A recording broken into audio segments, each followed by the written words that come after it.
పట్టాలని నల్లని సీకట్లో ఒకదాన్నే కూసున్న దిక్కులేని పచ్చినయ్యి బావా నువ్వెప్పుడొస్తావని ఏళ్ళైపోతుండే పిల్ల ఎన్నెలొచ్చింది మన బతుకులా ఏలైపోతుండే పిల్ల ఏలు వట్టంగా వస్తున్నాయా ఇన్నాళ్ళ ఎడబాటు ఎడవాసిపోతుందిలే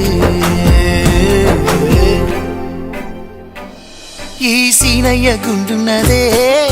సినదారా నీ కోసము ఈ దూరాన్ని చెరుపుతూ తీరాల తెగిరింది అందాల ఈ మానవు